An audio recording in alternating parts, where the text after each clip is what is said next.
नमस्कार दोस्तों, welcome back to your own channel Wealth Saga. दोस्तों, आपने कई बार कई एनालिस्ट को ये कहते हुए सुना होगा कि इस कंपनी की बॉटम लाइन बहुत तगड़ी है, इस कंपनी का बॉटम लाइन में जो मुनाफा है वो बहुत सॉलिड है। बॉटम लाइन क्या होता है, हमको उसमें क्या चेक करना चाहिए, प्रॉफिट एंड लॉस स्टेटमेंट में हमें क्या चेक करना चाहिए, क्या हमसे गलतियां होती हैं, क्या टर्म्स होते हैं, टर्म्स का मतलब क्या होता है। बहुत ही इंपॉर्टेंट वीडियो है आप लोगों के लिए। नहीं देखा है, नहीं समझा है आज तक, आज समझ में आ जाएगा। लेकिन उससे पहले चैनल को सब्सक्राइब नहीं किया है, सब्सक्राइब करें, बेल आइकन को प्रेस करें ताकि आपको रेगुलर अपडेट्स मिलते रहें। और कुछ बेहतर सीखना चाहते हैं, फिर consider joining as a member. Otherwise, at least if at all you can, if you want to subscribe, you will get the best of the data, best of the analysis on this channel. और without wasting any further time, let's begin. तो दोस्तों, bottom line का concept समझने से पहले हम लोग समझते हैं प्रॉफिट एंड लॉस स्टेटमेंट में क्या क्या टर्म्स होते हैं, क्या क्या चीजें दी होती हैं, उन टर्म्स का मतलब क्या होता है। ऑफ कोर्स मेरे जो प्रो टिप्स हैं वो सारे के सारे इस वीडियो के बीच बीच में मैं कवर करता जाऊंगा, तो आपको वीडियो देखना पूरे तरीके से समझना बहुत जरूरी है, otherwise you will miss out on very important things. तो अपने लाइफ के 10-15 मिनट जो भी वीडियो होगा, आई डोंट नो 15 मिनट लगेंगे मुझे कि 17 मिनट लगेंगे, जितने भी लगेंगे आपको इस वीडियो में देने हैं, and you will get the best of the benefits till now. तो इस इंपॉर्टेंट वीडियो में हम लोग समझेंगे प्रॉफिट एंड लॉस स्टेटमेंट या फिर प्रॉफिट एंड लॉस अकाउंट क्या होता है, इसका मतलब क्या होता है, इसके एसेंशियल्स क्या होते हैं, काफी टर्म्स इसमें यूज होते हैं, उनका मतलब क्या है, गलतियां क्या करते हैं लोग पीएनएल स्टेटमेंट जब पढ़ते हैं तब, एंड ऑफ कोर्स जो मेरे प्रो टिप्स हैं वो तो मैं कवर करता जाऊंगा ही। सबसे पहले हम लोग कुछ बेसिक समझते हैं। सबसे इंपॉर्टेंट और बेसिक चीज जो कि लोगों को पता नहीं होती है, लोगों का मानना ये होता है कि कंपनी ने इस साल में जितना भी प्रोडक्शन किया, उसमें जितना भी मुनाफा हुआ या जितना भी लॉस हुआ, सारा का सारा P&L में दिखाया जाएगा। एक्चुअली में ऐसा नहीं होता।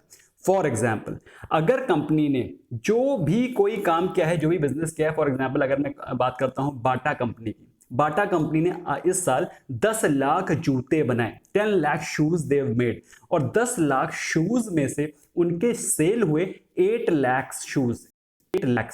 तो जितना भी इन्वेंट्री उनका सेल आउट हुआ है, दैट इज 8 लाख, उतने का ही P&L बनाया जाएगा। बाकी जो 2 लाख है वो उनका एसेट की कैटेगरी में चला जाएगा। Only 8 lakh which has been sold will be reflected in P&L statement. So goods not sold this year, they are adjusted in next year P&L. Inventory ready but not sold is kept in assets. ये जबरदस्त चीज है जो कि आपको पता होनी चाहिए। तो ये चीज आपको क्लियर हो गई कि जो भी इन्वेंट्री सेल आउट नहीं हुई है उस फाइनेंशियल ईयर में, उसको P&L में शो नहीं किया जाएगा, उसको एसेट के रूप में रखा जाएगा बैलेंस शीट पर, और उसको नेक्स्ट ईयर के P&L में शो किया जाएगा। पहला इंपॉर्टेंट बेसिक्स जो कि लोगों को नहीं पता होता है। तो एग्जांपल के तौर पे जैसे बाटा का स्टेटमेंट, भाई देखो इसको निकालते कहाँ है, P&L को निकालते कहाँ है, इसको भी समझ लेते हैं हम लोग। स्ट्रेट अवे मनी कंट्रोल की वेबसाइट पे जाना है, वहां पे आप जाएंगे, किसी भी स्टॉक को सर्च करेंगे, उसमें वहां पर क्लिक करना है फाइनेंशियल्स। फाइनेंशियल्स में क्लिक करेंगे, balance sheet, P&L, quarterly result, half yearly result. तो हम लोग क्या देखने जा रहे हैं भाई, P&L, profit and loss. Balance sheet का मैंने जबरदस्त वीडियो इसके पहले बना दिया है, आपने नहीं देखा है जाके देखिए, आपके होराइजन को वाइडन करेगा। बहुत इंपॉर्टेंट इंफॉर्मेशन मैंने उसमें भी दी है जो कि लोगों को पता नहीं होती। तो इसमें आपको P&L में दिखाई पड़ेगा मार्च 2019-20 तो ये बेसिकली फाइनेंशियल ईयर को डिपेक्ट कर रहा है। उस फाइनेंशियल ईयर में जितना भी इन्वेंट्री का सेल या फिर ट्रेड हुआ है उसका ही P&L बनता है। जो चीज सेल आउट नहीं हुई है वो इन्वेंट्री में रहती है as a form of asset, और उसको P&L में नहीं शो किया जाता है। तो आप अगर देख सकते हैं, अगर आप बात करें इनकम, जितना इनकम हुआ, जितना एक्सपेंस हुआ, टोटल रेवेन्यू, ये सारा का सारा मार्च 2020 में जो फाइनेंशियल ईयर आया है, क्लोज हुआ है, दैट इज फाइनेंशियल ईयर 2019-20 का ब्यौरा दे रहा है। जो बचा हुआ माल है, जो नहीं बिका, उसे एसेट के फॉर्म में रख दिया जाता है। कुछ और बेसिक्स को जान लेते हैं। प्रॉफिट एंड लॉस स्टेटमेंट को 2 भागों में बांटा जाता है। सिंपल सी चीज है भाई, प्रॉफिट एंड लॉस है तो जितना इनकम है प्लस जितना एक्सपेंस है, ये 2 फॉर्म में P&L स्टेटमेंट को डिवाइड किया जाता है। जितना इनकम है जिसको बोलते हैं रेवेन्यू, कितना धंधा हुआ, रेवेन्यू क्या है, रेवेन्यू मींस धंधा, कितना इनकम आया, कितना पैसा जनरेट हुआ, उसे बोलते हैं इनकम या फिर रेवेन्यू अर्न्ड और रिसीव फ्रॉम वेरियस हेड्स। अब हेड्स क्या है उसको भी समझेंगे। एक्सपेंसेस क्या होते हैं, एक्सपेंसेस वो जहां पे पैसा गया है, जहां पे पैसे की देनदारी बनी है, तो out go of money spent is called expenses, और एक्सपेंसेस के हेड्स में होते हैं और कई सारे हेड्स होते हैं, उनको भी समझेंगे। पहले हम लोग इनकम के हेड्स को समझते हैं। देखो इनकम के हेड्स में आपको क्या दिखाई पड़ रहा है, revenue from operation gross, less excise service tax, revenue from operation net, total operating revenues, other income, total revenue. ये है कि नहीं। अब इनका मतलब क्या समझ लेते हैं। Revenue from operation gross, revenue from operation मतलब रेवेन्यू फ्रॉम ऑपरेशन का मतलब क्या होता है। रेवेन्यू फ्रॉम ऑपरेशन मतलब money generated from core business. अब व्हाट इज कोर बिजनेस। अब बाटा जैसी कंपनी के लिए कोर बिजनेस क्या है, जूते बनाना, शूज मेकिंग। अब for example if you talk about Maruti का कोर बिजनेस क्या है, cars banana. This is the core business. तो जितना भी रेवेन्यू जनरेट होता है कोर बिजनेस से, उसे कहते हैं रेवेन्यू फ्रॉम ऑपरेशंस। अब ये हो गया ग्रॉस। अब रेवेन्यू फ्रॉम ऑपरेशंस नेट क्या होता है, final revenue after paying all due taxes. बात समझ में आ रही है। जैसे आपने देखा यहां पर ये है रेवेन्यू फ्रॉम ऑपरेशन, जितना भी बाटा ने शूज वगैरह बना के बेच के जितना भी इनकम जनरेट किया है वो आ गया रेवेन्यू। अब उससे एक्साइज टैक्स, सर्विस टैक्स वगैरह जितने भी पड़े हैं, जो आप देख सकते हैं पहले पढ़ते थे, वो टैक्सेस जब हटा दिए गए तो वो निकला net revenue from operations. Clear हो गया। इसके अलावा जो इनकम होती है उसे बोलते हैं अदर इनकम। भाई कंपनीज के पास उनके कोर बिजनेस के अलावा भी अदर इनकम्स आती हैं। कहां से आ सकती हैं भाई, उनके पास हो सकता है कुछ प्रॉपर्टी हो जिसमें कि रेंट आ रहा हो, या फिर कुछ ऐसे एफडीज हो जिससे कि इंटरेस्ट आता हो, या फिर कुछ ऐसे स्टॉक्स में इन्वेस्टमेंट कर रखा है जिससे कि डिविडेंड आता है, या फिर कुछ ऐसे एसेट्स हैं जिनमें कि कुछ ऐसे शेयर्स हैं, कुछ ऐसे एफडीज कर रखे हैं, बैंक में पैसा पड़ा है जिससे कि इंटरेस्ट आ रहा है। उन सब प्रॉफिट्स को इनकम, अदर इनकम में इंक्लूड किया जाता है। तो ये तो हो गया आपका इनकम वाला पूरा का पूरा ब्यौरा। अब जब पूरा का पूरा जब इसको ऐड कर लेते हो, अदर इनकम को भी ऐड कर लेते हो, तो टोटल रेवेन्यू आता है, मतलब कंपनी ने कितना धंधा किया। तो मार्च 2020 के फाइनेंशियल ईयर के एंड में, दैट इज जब फाइनेंशियल ईयर क्लोज हुआ, तो बाटा ने 3122 करोड़ का टोटल रेवेन्यू जनरेट किया, धंधा किया, इतना इतना उसके पास पैसा आया। अब उसमें एक्सपेंसेस क्या क्या हुए उसको भी समझ लेते हैं। अब एक्सपेंसेस के भी कुछ टर्म्स होते हैं, उनको समझना जरूरी है। अब एक्सपेंसेस में क्या क्या होता है, cost of material consumed, operating and direct expenses, changes in inventory, employee benefit, finance cost, depreciation, amortisation, other expenses. समझते हैं एक एक करके मतलब क्या है इनका।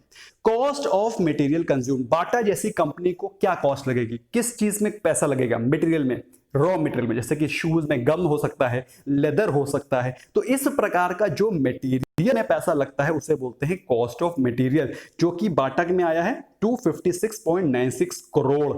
अगर बात करें ऑपरेटिंग और डायरेक्ट एक्सपेंसेस, तो डायरेक्ट एक्सपेंसेस क्या होते हैं, डायरेक्ट एक्सपेंसेस वो होते हैं जो उसके कोर बिजनेस को रन करने में पैसा कंज्यूम हुआ है। जैसे कि कोई प्लांट एंड मशीनरी लिया, कुछ ट्रेनिंग कराया, जो उसके कोर बिजनेस में मशीन लगाई, कोई प्लांट लगाया, कुछ जो उसके डायरेक्ट बिजनेस रॉ मटेरियल को हटा करके जो भी पैसा खर्च हुआ है कंपनी के कोर बिजनेस को रन करने में, वो आता है डायरेक्ट एक्सपेंसेस में। आपको दिमाग में क्वेश्चन आ रहा होगा कि भाई सब कुछ तो कोर बिजनेस में ही लगता है, और कहां पैसा लगता है, और भी पैसा लगता है। और पैसा कैसे लगता है भाई, कंपनी चाहे तो शूज बना करके बेच दे, लेकिन शूज बना के बेचने के अलावा भी कंपनी पैसा खर्चा करती है। कहां खर्चा करती है, कंपनी रेंट पे करती है। रेंट भी तो खर्चा हुआ, वो उसके कोर बिजनेस शूज के बनाने में थोड़ी नहीं आया, वो उसका एडिशनल एक्सपेंसेस है, ऑपरेटिंग एक्सपेंसेस है। उस कंपनी को ऑपरेट करने के लिए, चलाने के लिए ये खर्चे होते हैं। कुछ पार्ट है जिसमें कि मार्केटिंग करने, भाई मार्केटिंग नहीं करोगे, जूते बना करके आप बेच दोगे, तो इसका मतलब क्या हुआ, इसका मतलब थोड़ी नहीं जूते बिकने लगेंगे। You need to market it, you need to give it a brand name. So उन ब्रांडिंग में, उस मार्केटिंग में जो पैसा खर्चा आता है वो होता है operating expenses. In terms of Bata you can सी जो ऑपरेटिंग डायरेक्ट एक्सपेंसेस है वो ऑलमोस्ट निल है, मतलब ऑलमोस्ट निल लिखा है, which is I mean surprising and nice. Next है दोस्तों चेंजेस इन इन्वेंट्री। अब इन्वेंट्री क्या होता है, इन्वेंट्री तीन प्रकार की होती है। पहला होता है रॉ मटेरियल, दूसरा होता है अंडर कंस्ट्रक्शन इन्वेंट्री, और तीसरा होता है फाइनल प्रोडक्ट। अब मैं बाटा के केस को हटा करके अगर मैं if I take it Maruti, so in case of Maruti raw material क्या होगा, रॉ मटेरियल होगा उसका जो स्टील लग रहा है, that is raw material. Under construction inventory मतलब जो मारुति की गाड़ियां बन रही हैं लेकिन बनी नहीं है, उसी प्रकार से शूज जो कि कंप्लीट नहीं हुए, रॉ मटेरियल में लेदर नहीं है लेकिन अंडर कंस्ट्रक्शन शूज हैं या फिर अंडर कंस्ट्रक्शन कार्स हैं, उसे बोलते हैं under construction inventory. And final product क्या है? बनी हुई रेडी कार, वो भी इन्वेंट्री का पार्ट होती है। तो इसमें भी जो एक्सपेंसेस लगते हैं इसको बोलते हैं अब ये हो गया इन्वेंट्री। अब आती है चेंजेस इन इन्वेंट्री। इन्वेंट्री में अगर कुछ चेंज किया गया है उसमें जो एक्सपेंडिचर आता है उसे बोलते हैं चेंजेस इन इन्वेंट्री, जो कि in case of Bata is -34.27, जो कि आप देख सकते हैं changes in inventory are nil. पहले थोड़ा सा था बट अब you can see that they are in negative. उसके बाद आता है फाइनेंस कॉस्ट। और फाइनेंस कॉस्ट क्या है? जैसा कि नाम बता रहा है फाइनेंस, फाइनेंस मतलब किसी चीज पे को फाइनेंस किया गया है। फाइनेंस का मतलब जो जिन लोन्स का रीपेमेंट करना है, जिन लोन्स पे इंटरेस्ट पे करना है, उसे कहते हैं फाइनेंस कॉस्ट। अब फाइनेंस कॉस्ट क्या हो सकती है? Repayment of interest, loans. अगर कंपनी ने, कोई बड़ी कंपनी है जिसने कि बॉन्ड्स इशू किए हैं, तो बॉन्ड्स के इंटरेस्ट को पे करने, जो भाई जिसने बॉन्ड्स खरीदे हैं उनको इंटरेस्ट भी तो पे करना पड़ेगा, और क्योंकि आपने पैसा रेज किया है तो that is also called finance cost. इसके अलावा कुछ और एक्सपेंसेस होते हैं लाइक डेप्रिसिएशन एंड अमोर्टाइजेशन। तो डेप्रिसिएशन होता है टेंजिबल एसेट्स का। टेंजिबल एसेट्स क्या होते हैं? जिनको कि आप टच कर सकते हो। जो बैलेंस शीट का मेरा वीडियो है, मैंने इसमें बहुत अच्छे से कवर किया है टेंजिबल और इनटेंजिबल एसेट्स को। तो टेंजिबल एसेट्स वो होते हैं जिनको कि आप टच कर सकते हैं। फॉर एग्जांपल प्लांट, मशीनरी, तो लैंड। तो लैंड, इस तरह के जो एसेट्स होते हैं जिनको कि आप टच कर सकते हो उन्हें बोलते हैं टेंजिबल एसेट्स। तो हर एक टेंजिबल एसेट्स की एक वर्किंग लाइफ होती है, उसके बाद वो टेंजिबल एसेट्स खत्म हो जाते हैं। फॉर एग्जांपल कोई मशीनरी है तो उस मशीनरी की जल्दी 8-10 साल के बाद उसकी लाइफ खत्म हो जाएगी, तो उसका हर साल डेप्रिसिएशन होता है, जो कि जनरली एक फॉर्मूले से कैलकुलेट होता है। ब्रॉडली समझने के लिए आप 10% डेप्रिसिएशन हर एक प्रोडक्ट का रख सकते हैं जो कि एसेट है। Minus land. लैंड कभी भी डेप्रिशिएट नहीं होता है, लैंड की वैल्यू हमेशा एप्रिशिएट ही होती है, मतलब बढ़ती है, कभी डेप्रिशिएट नहीं होती है। अमोर्टाइजेशन होता है इनटेंजिबल एसेट्स का। इंटेंजिबल एसेट्स वो जिसको कि आप टच नहीं कर सकते हो, जैसे कंपनी में सॉफ्टवेयर्स, या फिर कंपनी में कंपनी की ब्रांड वैल्यू, कंपनी के पेटेंट्स, अब कंपनी की goodwill, they are called intangible assets. और इनके जो वैल्यूएशन होती है उसको अमोर्टाइजेशन बोलते हैं। Depreciation is for tangible assets and amortisation is for intangible assets. इसके अलावा कुछ और एक्सपेंडिचर होते हैं जिसको कि बोलते हैं एम्प्लॉय बेनिफिट्स। अब आपको मालूम होना चाहिए किसी भी कंपनी के लिए सबसे इंपॉर्टेंट और सबसे जरूरी चीज है उसका वर्क फोर्स। अगर वो मोटिवेटेड है, अगर वो कमिटेड है, तो आपकी company will run like rocket. अगर वही डीमोटिवेटेड है, वही अगर अपनी कंपनी पे फक्र महसूस नहीं करता, उसको प्राउड फीलिंग नहीं आ रही है, कंपनी में सेटिस्फैक्शन नहीं है, the company will never perform. जो लोग भी बिजनेसमैन हैं जो मेरे वीडियो को देख रहे हैं, they can vouch for it, they can let their they can drop their comments, इस बारे में उनका क्या ओपिनियन है। मेरा मानना यह है employees are the backbone of a company. तो कंपनी में एम्प्लॉयज के ऊपर जो एक्सपेंडिचर होते हैं उसके भी एक सेपरेट हेड है जिसको बोलते हैं एम्प्लॉय बेनिफिट एक्सपेंसेस। अब इसमें क्या क्या आएगा? जैसे कि बाटा के केस में employee benefit expenses are 376 crore, जो कि आप देख सकते हैं ऑलमोस्ट सबसे ज्यादा एक्सपेंसेस इसी कैटेगरी में। अब इसमें क्या क्या आता है? इसमें आता है सैलरीज, बोनस, पीएफ, जो भी आप अपने एम्प्लॉयज को देते हैं, इसमें आता है। मेरे हिसाब से this is something which is very very well, which should be very well understood and should be encouraged also. इसके अलावा और भी एक्सपेंसेस होते हैं छोटे मोटे, जिसमें कि रिपेयर और मिसलेनियस एक्सपेंडिचर हैं जो कि ऊपर के हेड्स में कवर नहीं किए गए, जिनको कि डाला जाता है अदर एक्सपेंसेस में। तो जो टोटल एक्सपेंसेस निकल करके आते हैं इन सबको जोड़ दिया जाता है। अब जब रेवेन्यू से एक्सपेंसेस हटा दोगे तो निकलेगा क्या? PBT, that is profit before tax. अभी आपको टैक्सेस पे करने हैं क्योंकि टैक्स पे करना बाकी है ना, तो revenue minus expenses are called PBT, profit before tax. तो बॉटम लाइन का मतलब क्या है? काफी लोग सुनते रहते हैं, काफी लोग कहते रहते हैं bottom line bottom line. Bottom line का मतलब क्या है? बॉटम लाइन समझने से पहले हम लोग देखते हैं प्रॉफिट बिफोर टैक्स बाटा का फॉर फाइनेंशियल ईयर 2020 आया है, FY20 आया है 485 करोड़। ठीक है, इसके अलावा इसमें कुछ टैक्सेस की देनदारी होती है। टैक्सेस में क्या क्या है? Current tax. करंट टैक्स क्या होता है? जो टैक्स आपके एक्चुअल एक्सपेंसेस में, एक्चुअल प्रॉफिट पे जो लगेगा उसे बोलते हैं करंट टैक्स।